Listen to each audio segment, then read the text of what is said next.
You're listening to Business Talk Radio, where we take business to the next level. Rapping with Dr. Jacalyn connects you with experts from all over the world to help you take charge of your career, your business, and your life. Rap along with us. Visit drjacalyn.com to learn how to become a guest or a sponsor. And now, the doctor is in.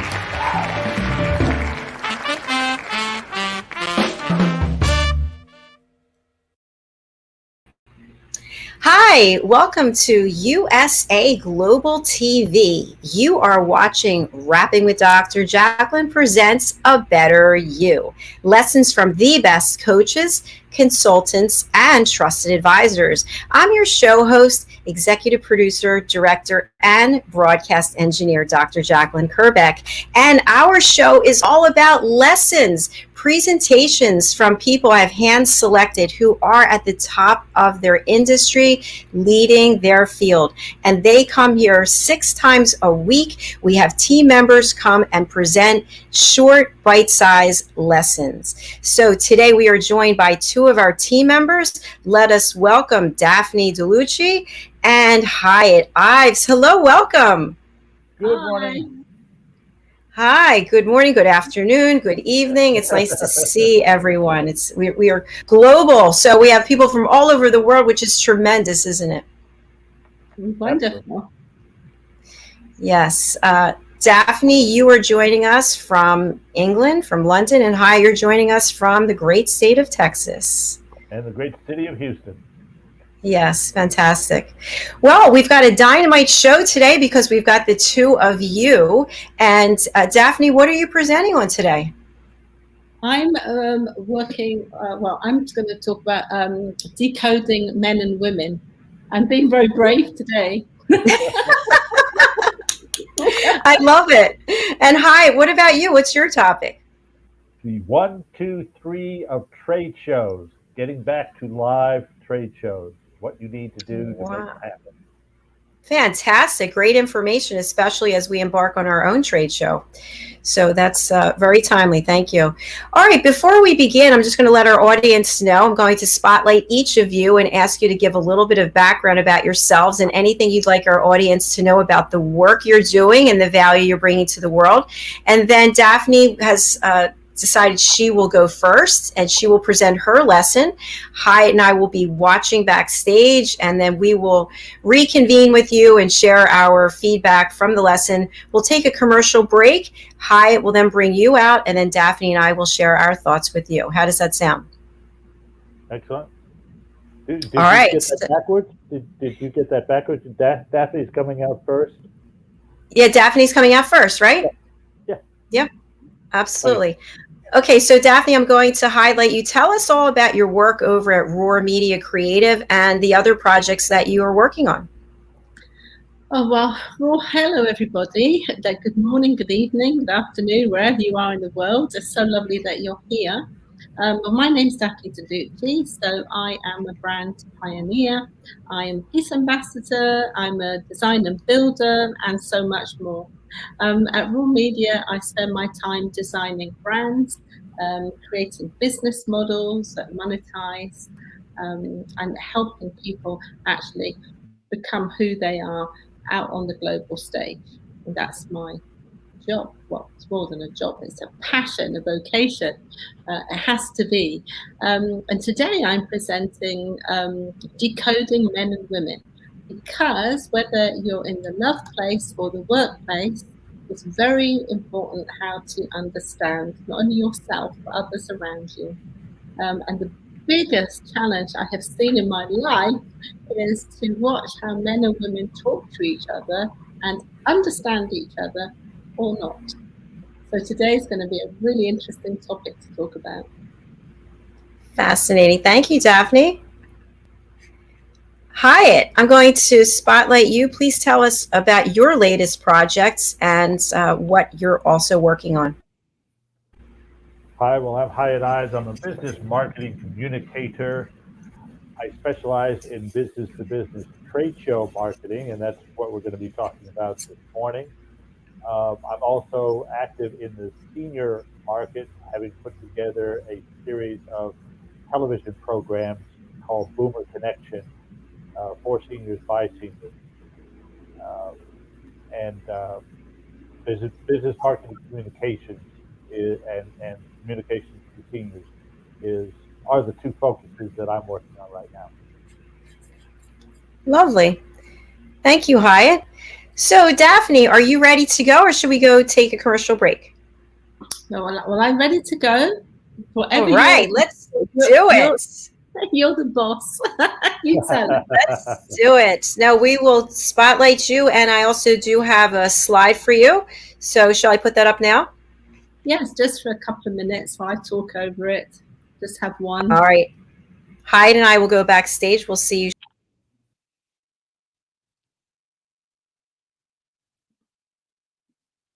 Hi. Well, I hope you can hear me because I can't hear anything else. Jacalyn, can you just give me a sign that you can hear me, please? Okay. So, normally when I'm broadcasting, I can hear other people, but today I can't, so I'm just going to go for it. So, hi, my name's Daphne Diluce, and I'm starting something that's called A Love from London. Just wait to see what that's going to be. It's wonderful. Anyway, so today it's about decoding men and women. And actually, when you just look at that slide and it just says decoding men and women, the first thing I look at, I see that, but my brain just wants to laugh. Okay, that's enough of the slide. Now I'm going to go ahead. Yeah. And reason being, and also that if anybody actually can write to me and tell them, or tell me that men, that you understand women, and women, you understand men all the time, please do. I'd be fascinated. Anyway, the reason I'm bringing up this topic today is that it's such an important time that we all get on. After COVID and all the lessons it's brought us, we really have to come together and work with each other, understand with each other, and move forward with our lives and our businesses. So where do I start with decoding men and women? And I'm going to start with just actually how we are wired. And the women are wired so differently to the men. And there's, in my life, I've done a lot of work right across the globe, designing and building buildings, which I love. I love interior architecture and have done that very successfully for many years. And in that journey, I was a boss of many teams, and the teams were mostly men, you know, doing the fit outs, making the furniture, driving the lorries, doing all these things. And what I had to do is I actually had to learn how to think like a guy, because if I used to come on site and talk how I would talk to my girlfriends, we wouldn't have a good day. And at the same time, I didn't want to start behaving like a guy. I didn't want to, you know, be a guy in a woman's clothes. Now, the thing is, with this male and female energy, it gets very, very interesting, because there's some wonderful women out there who are so assertive, so proactive, so dynamic. But a lot of them are using really male energies. And then a lot of them might be single and they wonder why. And it's not because they need to be, unless they want to be. But the thing is, this whole shift in the world has got so mixed up with, you know, this man-woman thing. So today, I just want to just massage it gently and just bring the subject to the table and just put some new ideas and fresh ideas to you all. See what you think. Try it out. Anyway, so when back in the day when I was getting off the aeroplane and meeting my crew down in Lisbon or Madrid or wherever it would be, the first thing I used to do is actually change my mindset. And I used to think about how I was going to talk to the men, talk to the team, and, you know, talk to them in a way that's going to inspire them and empower them. Because I actually really enjoy empowering men, and I enjoy empowering women. And the thing is, when men are men and women are women, everything just works out so much better. So next thing is with women, the thing is, you could spend a lifetime reading heartbreak novels full of heartbreak. There are so many films of, the woman in pain, left with a child, brokenhearted, jilted, all these things that happen when they start to have something to do with a man. And this hasn't been going on not just for, a few years, but thousands of years. So the questions are, why is that so? What can we do about it now? And where are we going with all of this? Okay, now 2021, it's my humble opinion that it's time that we actually look outside the box, have different kinds of thoughts, and look about a new way to educate ourselves about this subject and also our children. So when we're bringing up the kids, that we're not kind of programming them for Heartbreak Hotel, but actually programming them and educating them and help them grow into a wonderful world of actually mutual understanding and fairness. And this mutual understanding goes a long way, but how many of us actually just stop and think about the other person that we're going to talk to, that we're going to have a meeting with, that we're going to spend our lives with? And then there's a lot of this rush, and people just go for it. They just say whatever comes out their mouth without even thinking. This is really important. So I'm going to start with talking about men and women in the workplace. So men and women in the workplace, why this is so important, it's actually really, really important in your communication skills, how you talk to a woman and how you talk to a man. And if anybody would like to come and look at my inbox or my outbox in my emails, you'll be able to really see the difference in how I'm emailing and talking to guys and how I'm emailing and talking to women. So how does that look? Okay, so for the guys, the emails are going to be much shorter, very pragmatic, and just to the point. Because guys, what they love to do, they like to fix things, and so they should. They just go from A to B, that's it. Just like you'll see so many people, or men, guys out in the shopping mall, all wandering around looking so bored. They hate being there. Or you'll see clever designers putting couches and chairs so the guys can sit on and wait. They've got no interest well, most guys, no interest in kind of like doing the shopping thing like women do. And it's all science. It's all wired in us so deeply. And the thing is not that we can change that, but we can go higher mind and we can start to understand it, okay? So just a simple email. So next time you're emailing a man or a woman, just think about this. When you're emailing a guy, think about, what problem are we talking about here? If I'm writing about something, is he going to want to fix it? Is there something to fix? And just help him out there.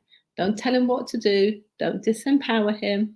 Ask questions or give very concise information. And do this as an experiment. Try it for yourselves. Don't take my word for it. On the woman front, if you're writing to a woman, be a little bit more personable, be more emotional, but make sure that you keep the boundaries at work very clear, not flirty. Okay, because there's a fine line between all these things. So you can use words regarding to the commercial project, in association with this project, Okay, so you make sure that your language is very purposeful. And this is actually where you can save so much confusion in kind of how you are actually communicating with people. Now, this is a very, very deep subject, so I'm going to not go into it too deeply today. I'm just touching on it. So much more to come. But then let's go over to the love zone, man and woman stuff. And also, do you know what's so sad? That in this time of COVID, when there were so many people kind of having to stay in the home and be together, instead of people really flourishing and really enjoying their relationships, it's incredible how many people actually have fallen out and got divorced, which makes me very, very sad. And the thing is here, when you've got your man and woman relationships, when you have an existing relationship, often you actually can't see what you two have. And I've done a lot of coaching with couples and relationships and this kind of thing.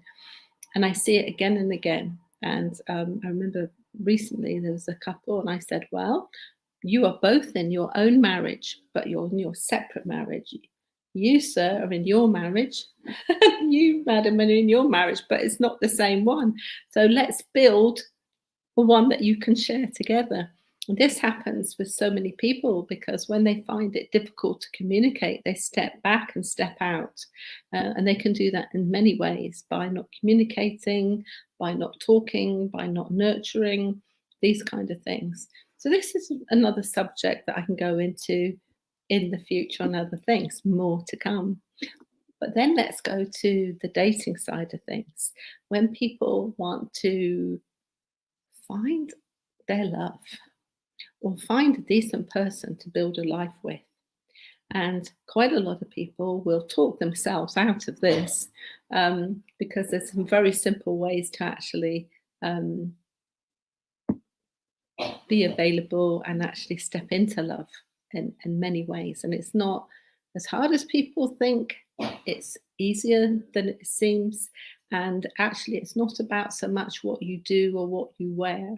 It's actually how you feel, and actually your perspective on life, and actually what energies you're using. Because if you're a gorgeous woman, you're very successful, but you're working on your male energy, that energy is designed to repel another male. It's not going to bring that male to you. So it's important to keep your femininity and be feminine. Feminine is here for very good reasons. Yeah. And the thing is, it's just like a question to ask yourself, if you're single out there, whether you're a man or a woman, that dream guy or that dream woman that you're dreaming of or would be perfect for you, that you think, yeah, are you showing up on the same level, or he or she would ideally show up for you? So if you want to have somebody who's like incredibly fit, outdoor type, really out there on adventure, then are you that type too? Or do you spend your time in the office and watching Netflix? You see, it doesn't match. You have to kind of be in the same zones. So people, you will resonate with them, you'll attract them, they will attract you. More deep rabbit holes to go down and deep topics to talk about in the future. But all these little lessons and tips that I'm giving you today, they're really valid and really important, because now, as we're going to get back into life and start making all our beautiful new projects come alive and create our new world, it's so important, this communication. And I know then our next presenter is also going to talk to you about communication and how important that is for marketing. But I'm going back to basics, and it's just like, well, let's get the girls and boys sorted out first so they can play nicely. Okay. Now, I'm just going to give you a few tips without explaining why I'm giving you them, because it has to be quite a condensed lesson today. And one thing for the girls, don't talk to your guy like you talk to your girlfriends. Purely because their minds are wired completely different to your girlfriends. Your girlfriends will have the capacity for more and more and more, and here and there and everywhere, and talking about this and that and the other and everything down the road and up the road all at once. Us women, we're very capable of doing that, and doing the dinner and driving and putting our lipstick on all at the same time. Guys are not like that. So if you come to the guy and you show up in that way, or you're whinging or you're whining, not there's anything wrong with whinging or whining, but that's not going to work well for you, because they actually can't cope with that kind of processing, because their mind doesn't process like that. So what you can do with your guys is give them a nice invitation where you can nurture them and nourish them and say no to them. Okay. And these are really important things. And it's like, when you think about your partners now, when's the last time that you really nurtured them or nourished them? And the sad thing is that many people don't do this unless they're getting something. So it's this ping pong, tit tat. I'll do this and then I'll do that. Relationships that really work and are magnificent aren't like that. The greatest relationships are the ones where you actually don't say too much, but you give much. And he gives, she gives. Or if it's a she and a she, you both give. Or a he and a he, you both give. And then you've got something to build on. So that's one tip. Now, a tip for the guys, please remember that women need you to be very clear and truthful with them in a very nice, respectful way. The thing is where a lot of women will get totally confused because many guys, and this is just general, it's not every guy out there, is that guys will end up withdrawing and not saying too much because they had some kind of experience with some woman here, there, or everywhere, and it didn't turn out well, so they withdraw. So that puts the woman in a state of confusion because then she doesn't know where she is. And guys can do this boundary setting so easily with, like, you can say certain things. Well, in relation to the project, it's so enjoyable working with you as my colleague. Boundary set. You know, I really enjoy your company. It would be so nice if we could actually set up a meeting after work. You know, would you like to have a social cup of coffee with me? Something like that. So in your wording, you're very on purpose because the woman's mind will be whirling and thinking about 101 things that it could be, and none of it is usually what it is. But the thing is, your guys, as a leader, you need to lead very, very clearly and kindly. And it's really nice to know where you are, you know, with people. I also like another tip with guys. It's just like, it's a very nice thing when you're in a workplace, if you actually communicate, whether it's with anybody, actually, let them know how you show up and how you really can communicate. Like today, I said to somebody, well, please WhatsApp me or text me because I'm more likely to see that dialogue on the phone, as I only check my emails at a certain time of day.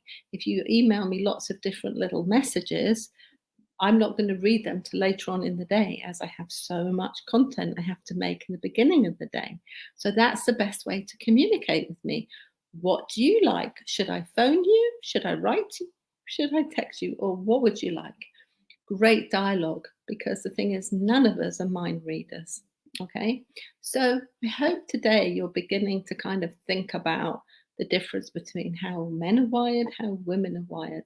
And if we all just take just a few minutes to think about how we approach that person before we blurt some kind of communication, it will do as well. Now, another thing that happens a lot in the world is people will write very strange texts, or it's quite ambiguous. So they'll say things where behind the text is a lot of anger or frustration or hurt. And these texts can be quite ambiguous. So when somebody gets the text, it's just like there's quite a lot of toxic things in the text, but the only thing it's going to do is cause damage. That is not a way to communicate. The best way to communicate, if you have something to sort out with someone or you have some kind of feeling, you say, I would love 5 minutes to have a chat with you, to talk a few things over. Are you up for it? And then shoot from the hip. Be clear, respectful, and then talk it out. If it's something that's too painful, too embarrassing, can't cope, don't want to do it, write yourself a letter or rant into the phone and listen back to what you're saying. And then think about, if you come at that dialogue to another person, what can they do with that? Is that actually going to get you what you want? Is it helpful? Is it going to grow something good? Because remember, all relationships are about giving. You have to give, you have to have this synergy, and it is have to, because if you don't, you start doing this ping pong. That's called conditional loving or conditional relationships. They do not thrive for very long because that's domination. That's not inspiration. And the best things come from mind, body, heart, and soul. And some people think that when we talk about mind, body, heart, and soul, it's woo woo, or you have to be very skeptical. And that is a pile of rubbish, because we have hearts, minds, souls, bodies, we have them. And there are wonderful vehicles of intelligence and amazing engineering. So it's about harnessing all the wonderful things that we are. Right, now, my last little part of decoding men and women for today, because more is coming in a big way, is this. There's 3 words I want you to start thinking about, and that is nurture, nourish, and saying no. And what that means is, let's start backwards, because it's fun. Go the opposite way. Shake it up a bit. Don't always do the same. So let's start backwards. So let's start with saying no. What does that mean? Saying no is put up your boundaries, set your boundaries up, think about them. You know, there should be in your personal boundary a place inside you that is no one else's. It's between you and your maker, or you and the universe, or whoever, whatever you believe in. But nothing goes in there. No friend, no lover, no parent, no child. That's just your sacred space where you actually nurture that and nourish that. Then the next part is where your closest people are. And there's more boundary things, and there's more of that coming. I'm not going to explain all that today, but this is very important, that you start with yourself and you nurture yourself, you nourish yourself. But in your boundaries, you have a time and a place for everything, whether it's time with the people that you love, time for the people that you're working with, and even time to look at things that are challenges and problems in your life. Put them in a boundary and deal with them well, not in a toxic way, because when you deal with things with toxicity, you get the feedback on you, and it never ends well. And that's what I mean by saying no. So say no to things that are wrong. My partner and I, Stephen Gillen, every day we get up, we've got quite a few wonderful things that we start our day with. And one of them is we say, let's do the right thing. Because when you do the right thing, lots of right things add up to great things. Right things with great attitude. And also give things the benefit of the doubt. If you're suspicious of something, or you think somebody told a story or a lie, or they're just being ambiguous, be a detective and do a little research and find out what the truth is before you start jumping down people's throats, and this kind of thing. It's like really, really important. So this is what I mean, part of actually boundaries and doing the right thing, and saying no to things that are wrong. If you know somebody is gossiping and you know that it's a pile of gossip and probably it's not true, someone's just venting because they're frustrated, because they're disappointed about something, be brave enough to step forward and say, well, what is really going on? Is that true? Is that true for you? Or is there something else bothering you? If you see someone hurting someone, if you see something that they're doing that is wrong, you know, you don't have to go into full battle with anyone, but be aware of the things that you're going to support. And in this world, we have to stand up to things that are not good. But it's much easier to just do good. Just do good, be creative, build, be clear, be confident, and nurture things and nourish things. And then you will find, you know, without even really thinking about it, just all communications really improve. Okay, now I want to talk about nurture and nourish, and what is the difference there. Nourishment is actually when you know what nourishment means, but let's all look it up in the dictionary. But what I mean is that when you actually give to something to feed to something. So when you're putting something good in, so like in relationships, give, do, be, support, and be very very clear and genuine and authentic about it. And then you will start to build. It's quite fascinating what happens when you do that, and really nourish it. And it's just like, for example, you could see people who have good food and they're well nourished. how they think, how they feel is so much better than someone who isn't nourished and eats crap and doesn't sleep and, takes all sorts of substances. You can see the difference. It's incredible.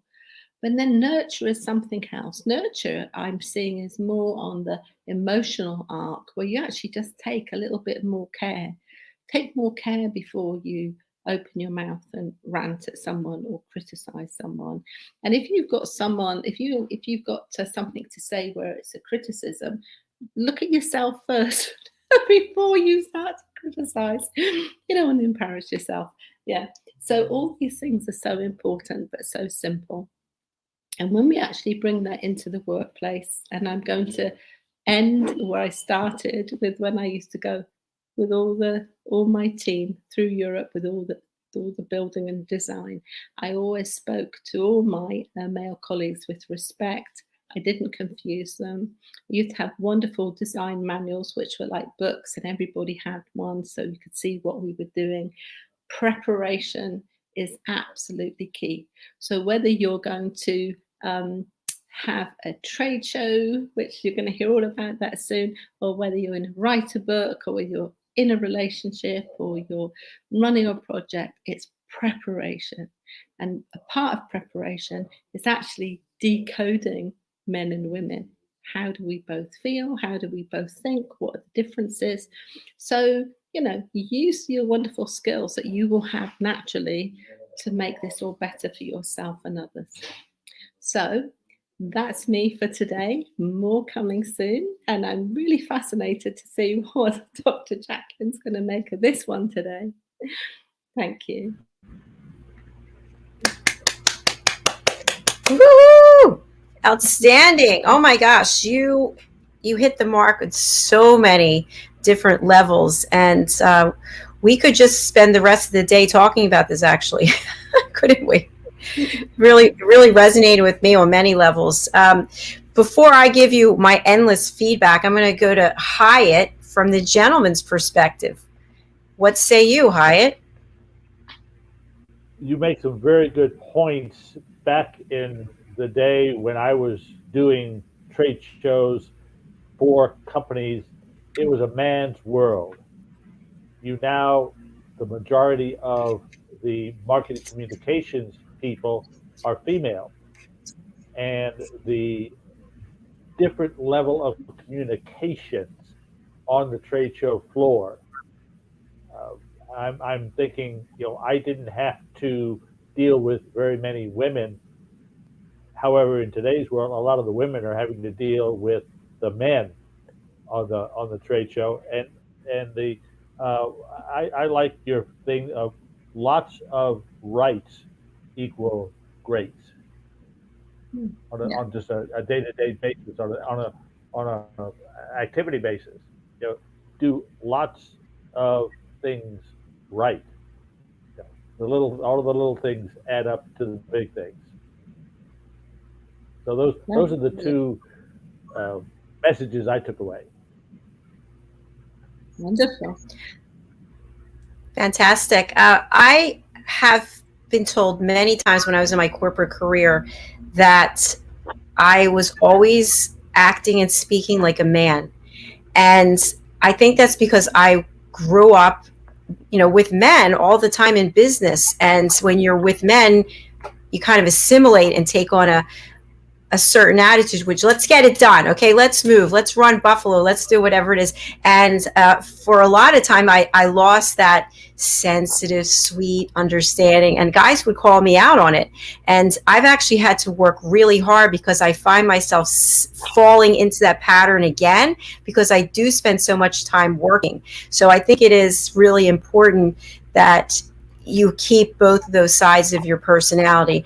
I think the other thing is, and I also learned this, I'd gone to marriage counseling way back when, is that, if the woman comes home from work, you want to be like, oh, this is what I did today, and this is what happened, this is who I met. And the guy comes home and he's like, just leave me alone. I'm trying to decompress. So I learned, give the guy 30 minutes. Let him have his time to come down off of that.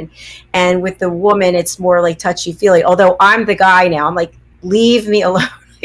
I need time to decompress.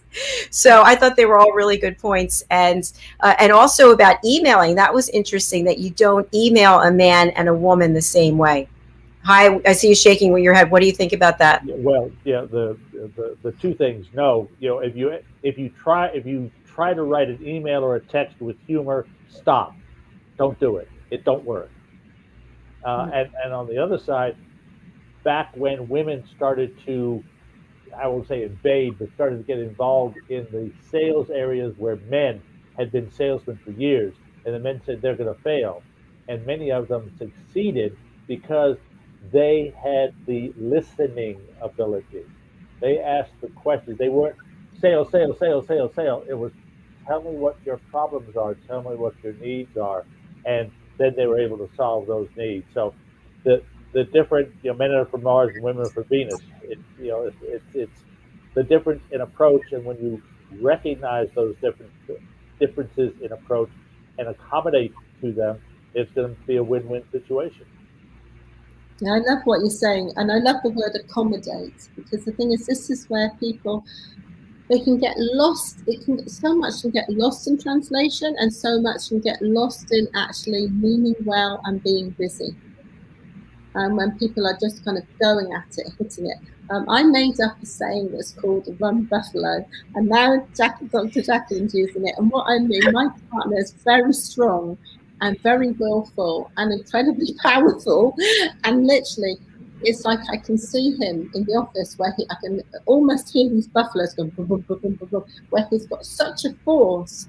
But my feminine force will say, "Whoa, don't run buffalo, we're not ready." I will be creating perhaps a brand document or a website or, some wonderful content or film to go out.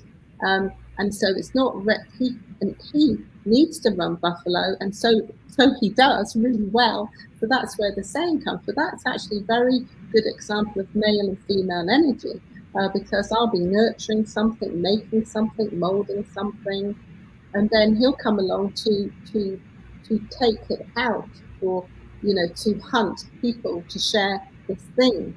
So it's really, but we in the office, my partner and I, we have a real laugh about it, and we make up these little jokes. But Run Buffalo is a great one, because that is actually, sometimes we all do it. We run forward too fast, too strong, too hard, without being prepared. So if we just kind of like sit back a bit and prepare, and actually we mustn't forget that we've all got male and female energy, whether we're a man or a woman. And there's some amazing guys out there. They have such feminine energy. It's wonderful. And then women are male. That's wonderful. But the point here today is that to be aware of it and work it. Work it like, if anyone has ever sailed a dinghy, everybody should learn to sail a dinghy, because then you learn so much about how to manage life. But it's the same thing, you've got to check out the wind. Where are your sails? Is it safe to take it out on the water that day? Are you prepared? It's the same thing. And people have become so used to just kind of like just being who they are and living very strongly in their ego, as that's not a criticism. But for me, my message today, just observe yourself, be a little bit more mindful, because when you do, you can have more rights. You can create more stronger communications, better relationships, less heartache, and this kind of thing. You run buffalo. Some people try to herd cats. Again? Say that again? You run buffaloes. Some people try to herd cats. Yeah, that's true. That's true.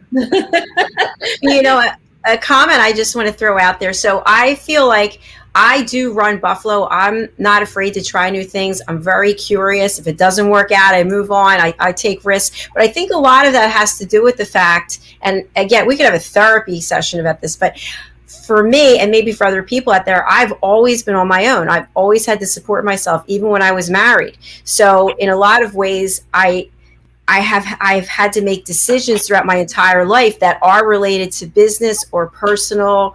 And I think that the feminine side of me, I still have a feminine side. I love to cook. I love to clean. I love to take care of people. But I really run buffalo more. I lead with that than the soft feminine side, if that makes any sense. It does. Yep. And also, most women at the moment in this world are being that because we have to, because we have, not only do we have our families, whether we have kids or we don't have kids, or relationships, and we have our families, but we have to show up and keep ourselves. I've kept myself since I was 17, right the way through, and brought up 3 kids. Oh, mostly by myself. And the thing is, so women have different roles today, so there's nothing wrong with it. But my invitation to everyone is to look for the elevation, because the thing is, it's nothing wrong with those things, and it should be, and also to kind of like your personality, your character, to create, to try, to be curious, to build, to do. These are very, very healthy things, but that's not necessarily anything to do with men and female energy and how the men are thinking, how the women are thinking, right? So it's about like, well, let's just pull back from all that and just like look at each other and just say, oh, are you a spaghetti head and you're a waffle head? And my family would laugh because we have, I've got a lot of children and a big family. So we're around the table and everyone's talking, and I'll say, oh, yes, don't forget, he will be a waffle head. Why did you say that? He's not going to even get it. Or, oh, why do you go there with that, Dustin? Because that's a spaghetti head. Why would you do that? Think about it. And we're all laughing and joking, but we have these little coded words just to remind us, just to prepare for the other one, just before. And it's a beautiful thing. And when somebody is just a little bit more thoughtful of you, whether you be man or woman, how does that feel? It just feels so lovely, doesn't it? If someone is thought of you first, just for 10 seconds, and then just say, Hiett, you must have had such a busy morning. I hope you've managed to have some lunch. I just brought you this little salad here in case you might be hungry, and here's some water. If you don't want it, I can take it back. I can take it on, but you might like that. How are you feeling?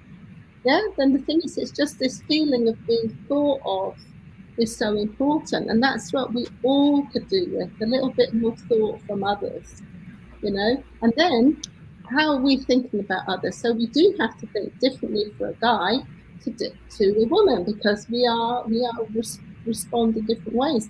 And also the women out there who have they have to be sometimes 10 women in one woman, and that sometimes is so uncomfortable.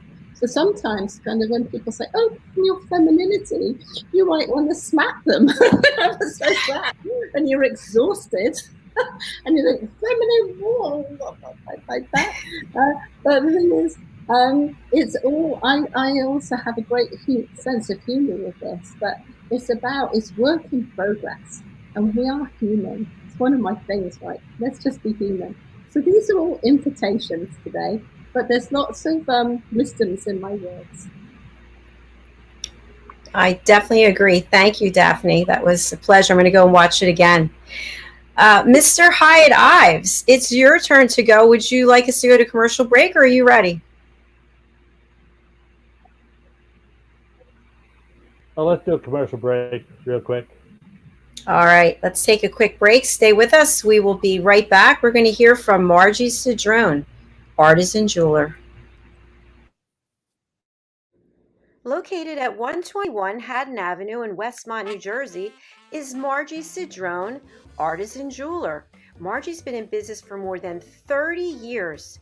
She works with her clients to create custom pieces of jewelry to reflect their personality and help them make their own bold statement.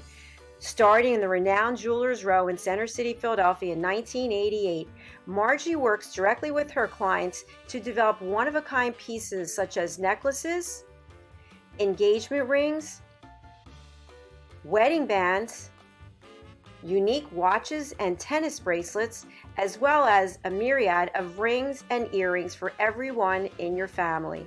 She also has worked directly with Dr. Jacalyn over the years, creating unique pieces of jewelry to reflect her personality. She does pearl stringing and repairs on site at 121 Haddon Avenue.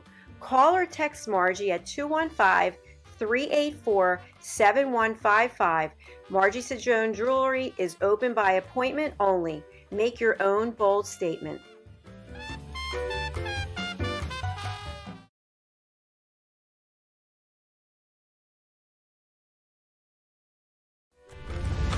Ladies and gentlemen, here it is, the most listened to radio show on the planet. Even the other stations are tuned in too. You're listening to Business Talk Radio, where we take business to the next level. Hello and welcome back to USA Global TV. You are watching A Better You, lessons from the best coaches, consultants, and trusted advisors. In our first segment, Daphne Diluce from Roar Media Creative gave us a fabulous presentation, decoding men and women. And now Mr. Hiett Ives is going to lead us through a discussion on trade shows and the comeback of trade shows. We're all going to be meeting in person again soon. So, Hiett, I'm going to share your deck, and Daphne and I will go backstage and we'll be listening intently. Are you ready? Hiett?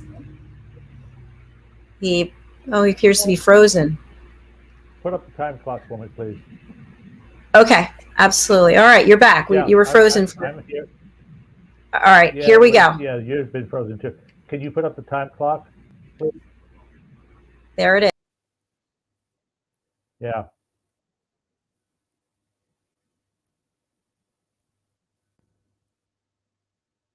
Cool. Thank you, Jacalyn. And this morning we are going to look at the 1, 2, 3 of trade shows. We've been away from eyeball-to-eyeball shows for well over a year, and it's only just now starting to come back. So what I'm going to do here this morning is do a 30,000-foot level logistical side of trade shows. And I'm differentiating logistical from the eyeball-to-eyeball interactive stuff. So let me get started here, and we'll see what we're looking at. The working elements of any trade show are what happens before the show, what happens at the show, and what happens after the show. And the three elements, we're going to divide each one of these three into three of the elements. There's obviously many more, but these are three of the crucial logistical 30,000-foot level things for trade shows. Now, and these also depend on the size and the frequency of the event. You may be making monetary deposits on a show 18 to 24 months in advance. Many events are annual, many are every other year, some of them are every 4 years. So as you are putting together your marketing budget and the trade show element of that marketing budget, you've got to consider that you are very likely going to be spending money, some of your monies, in this year's budget relative to a show next year, or 2 years, or 3 years, or even 4 years out. So that's one of the elements, making monetary deposits and decisions over a larger continuum than the current budget that you're working on. You may need to have new updated booths and or accoutrements to the booth. We've been in this COVID lockdown for over a year, and in many cases, the how the company is run, what are the priorities, what are even the product or services that are being offered have changed, and the material, the booth, physical booth, and the graphics that you have in storage may be outdated. And this may be exclusive of COVID. Your industry may be changing. The focus may be changing of your company. So you have to look at those needs and incorporate them into your pre-show considerations. And then you want to take advantages of all of the suppliers, service providers, and their pre-show discounts. Many of them, your electricity is going to cost you X, order it pre-show and it's going to cost you Y less than X. And one of the areas that you really want to consider if you're sending a lot of stuff to the show, to a show, is using pre-show delivery to the general contractor, the people that are putting the pipe and drape up and setting up the trade show hall. They will have a warehouse in the city of the show, and by shipping all of your stuff to them in advance, and this is usually from 2 to 3 weeks in advance to their warehouse, guess what happens to your material? It gets taken into the hall with all of their equipment. And as soon as their equipment is up, yours is up. It doesn't have to wait for delivery to the back dock on day before. This has gone in 2 or 3 days in advance. So the minute they've got your booth set up, all of your material is there. And that, believe me, is a sight to see when you arrive on site, that everything you have, and it enables you also to look at what has come in and say, whoops, they forgot X. So I have now some time to track it rather than waiting for them to come off the back dock. All right, let's move on to the at show. And here again, the points that I'm going to be covering here are logistical things rather than the nuts and bolts of actually running the event itself. So you want to arrive early and have all of your paperwork with you, especially if you've got a larger booth that requires, let's say, 220 voltage or 24-hour service or some other extras that a lot of other people don't have. You want to have, and you've made all of these arrangements in advance, bring all of your paperwork with you. I cannot emphasize this strongly enough. I cannot tell you how many times I have turned up at a show where I've said, I've had this ordered and they can't find the order. Well, when you bring out the paperwork that has their signature on it and their date lines, all of a sudden, they can find it. So arrive early and have all of your paperwork with you. Order labor as early as possible. Now, in the major trade show halls, if you've got a larger booth, let's say a 10 by 20 or a 20 by 20 or larger, chances are this is not something that you can put up by yourself. This isn't a pop-up back wall. This is construction. This is easy construction, but construction. And that requires labor, and you have to order that. And you want to have that laid on early. Again, arriving that the night before, setup opens at 8 in the morning. Either arrive at 7:30 that morning or even arrive the day before and go check out the hall and see if your stuff is there and that your labor order is in place so that when the floor opens, your people, your labor is there and they can get your stuff done. And do as much of it yourself as you can.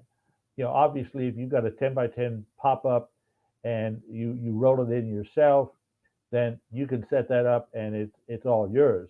Again, if you've got a 10 by 20 that is a construction situation or larger, then all of the shows have show management and they have an on-site decorator.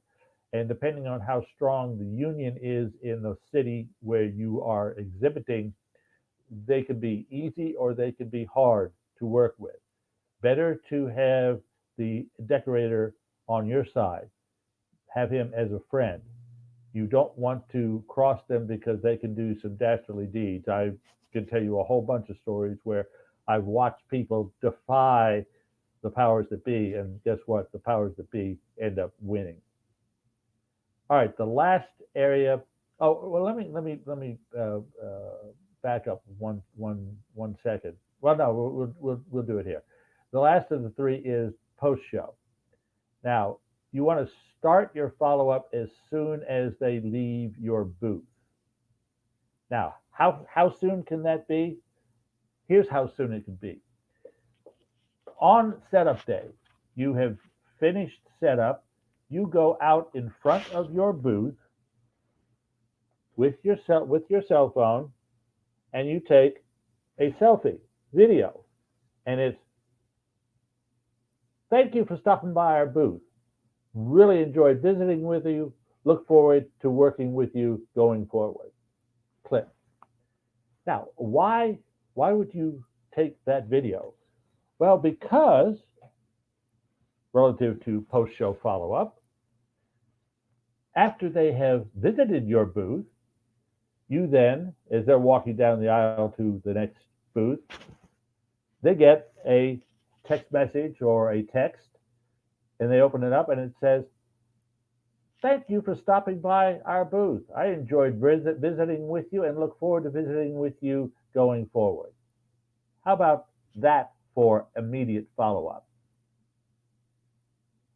The next element is to put all qualified delegates into a show-specific CRM program. Now, you see me highlight there show-specific. Why do I do that?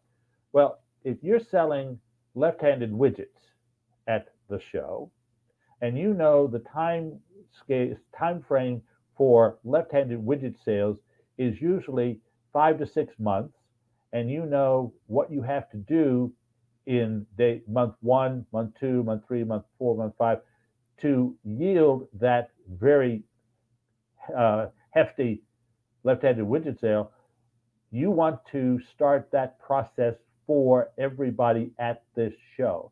So the timeline for that 5 months starts the day of the show.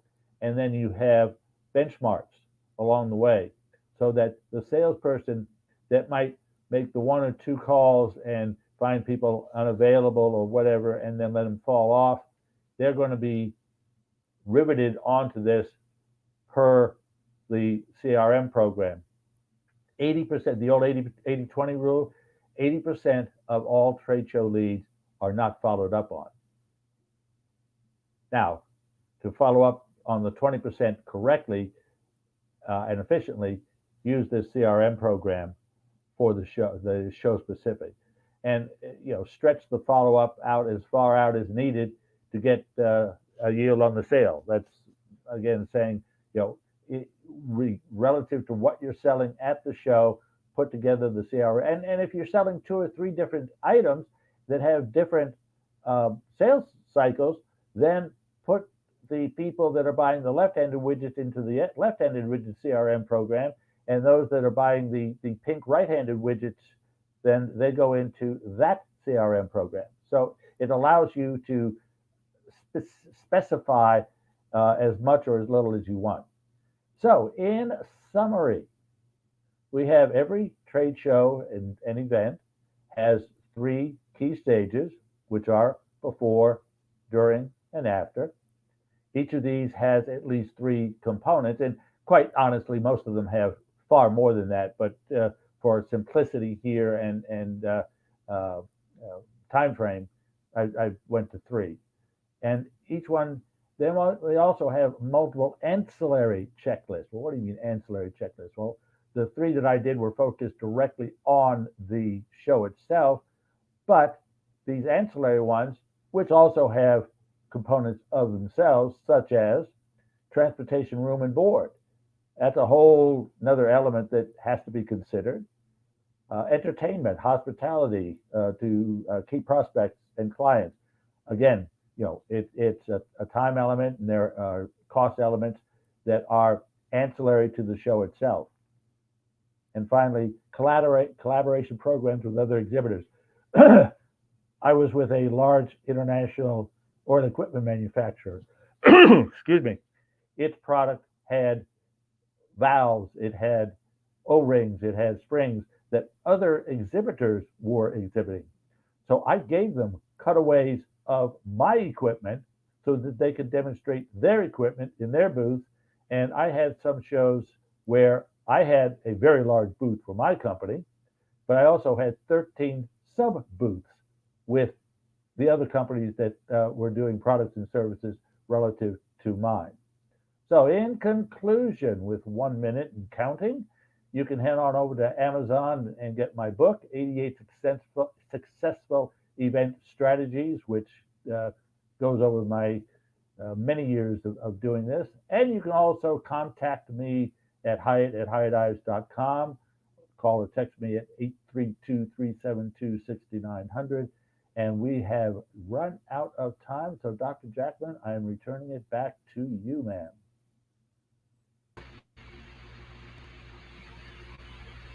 Well, hello. Very good. Excellent information and very timely for all those budgets that are being reviewed for programs for next year. I will start with Daphne. What is your feedback that you have for Hiett? Well, as always, I have a lot to say. Having actually shown up on trade shows a lot with my own shows, my own booth, whatever. I've had a lot of experience, but even more so, actually designing the stands and designing all the branding and the graphics. So Hiett has given me some great tips here. And what I love is actually what he said. Is actually, well, he didn't say it like this, but I'm going to say it in my way. Is make sure that your branding and graphics is on point for the season, for the show. I love that because many people, you see there's so much to do. People are so busy in their businesses and so busy setting up a trade show, immense amount of work that can just slip their mind. But the thing is, it's just like I always say, when I'm working with people on events, be the star of the show. So make sure the branding is clear, your graphics are clear. So when actually you've paid all that money and done all the work, that your stand looks amazing. So I thought that was very good advice he gave there. When I was doing this, my international oil equipment manufacturer, and I was doing shows all over the world, Norway, Russia, China, Middle East, Southeast Asia, Europe. I had my design team, and it was actually a British group. My booth was very distinctive, the colors, and it was usually a 20 by 20, 20 by 30, 20 by, so it was a good sized booth. And so it got to the point where if you showed up at an oil show anywhere in the world, you always knew the Cameron stand. Yeah. Because of its distinctive identity and maintaining that identity regardless of where you are. Exactly. And what's also really important about this identity is actually the stands, they need to be inspiring, because if you want new clients, you want to keep the ones you have and grow the ones that you haven't got, they should be coming to you as the thought leader, as the leading edge person in that field. So your stands, design and brand is so important. And in my time, I've done a huge amount of work in lighting design because I'm a lighting specialist. And one of my favorite lighting stands was Via Bazzuno. And every year, and I was actually, worked alongside them, did a lot of work with them over the years, but their stands were always absolutely phenomenal, outstanding. So all of us who were interested in them as customers, we just used to make a beeline for them. And sometimes what was happening on the stand was so interesting, we didn't actually go and see anybody else because it was so great. So all the people out there that are listening, whether you have a small stand or a big stand, or wherever you're on your brand and where you're on your business development, be the star of the show. And that's a whole nother, that's a whole number. That's getting down to the 15,000, 10,000, 5,000 foot level. I'll go into those in a subsequent edition, just like you're going to go deeper into your areas of expertise. One comment that I would add. Yes. So I was in the event management space for about 18 years selling meetings and events. And you hit on something that's so important. So all of the booths and the equipment gets shipped and then it gets delivered. And if you don't have somebody there to sign for your investment, really, you don't know what's going to happen to it. You don't know who's going to get something that is supposed to be yours. Maybe it's going to be damaged. So you need to have somebody assigned to shipping and make sure that that person is on top of it.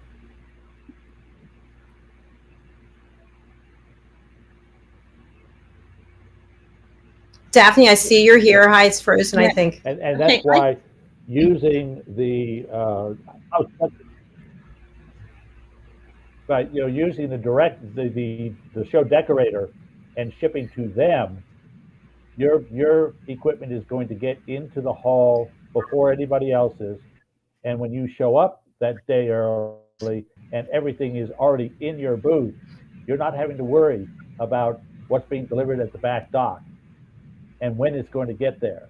And if stuff is coming from 2 or 3 different places, that the thing you need first doesn't come third. So exactly. when you've got a lot of stuff to go to a show, and the show allows you to ship to the decorator in advance, I always do that. That's one of those things that helps you make sure it happens right.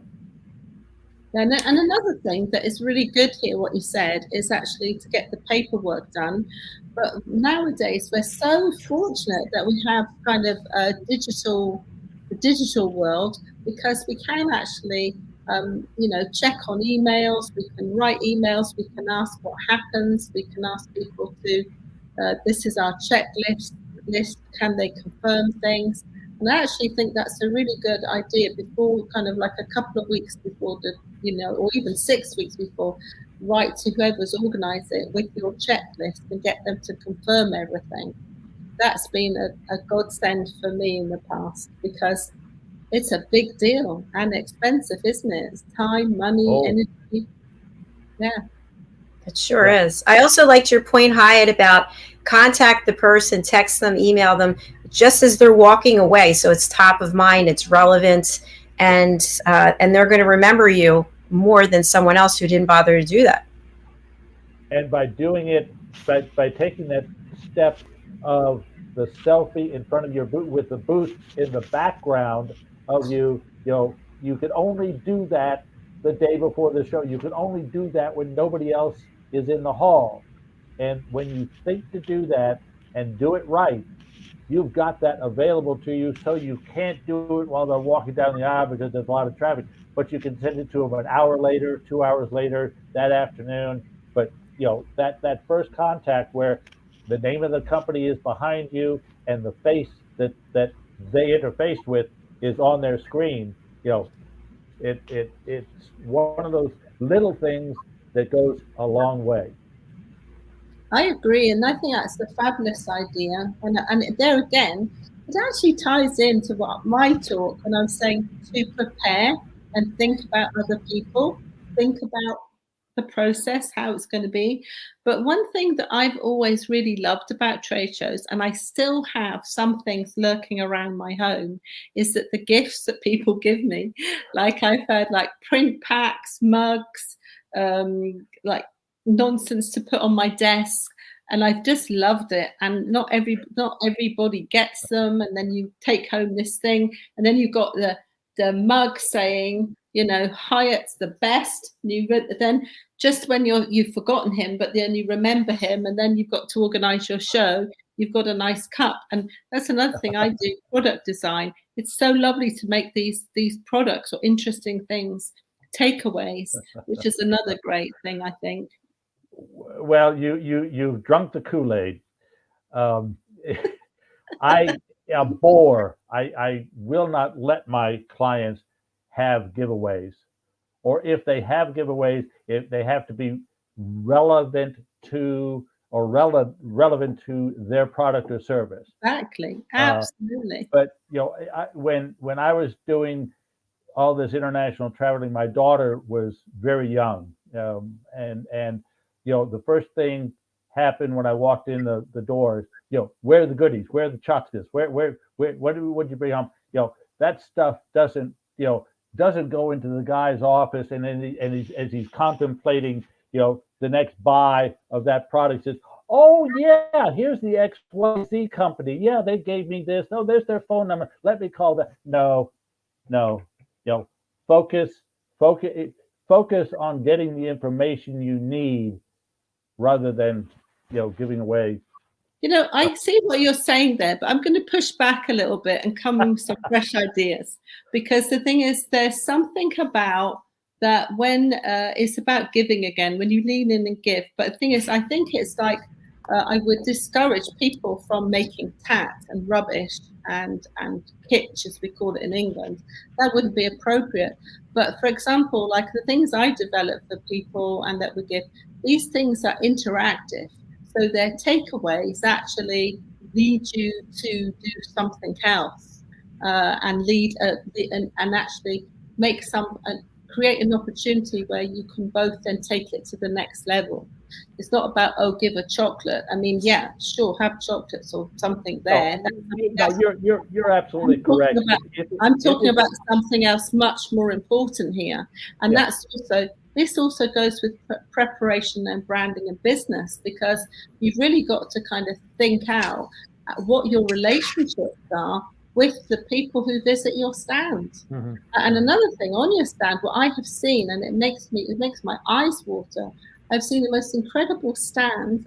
People work really hard and it's all there and they've done marketing, and then they've got staff, or they themselves are just standing there like scarecrows, and they don't talk to the customers, and they're just walking by and they look gormless.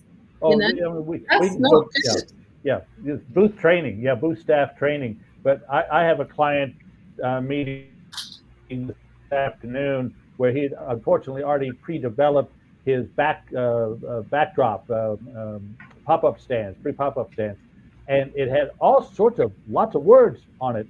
But you know what it didn't have? None of them had his phone number or his website. I'm having to totally redesign it. There's a whole science in the design of trade show graphics. There are no words. The bottom 30% of any back wall has no words on it. Zero, nada. Pop-up. Yes.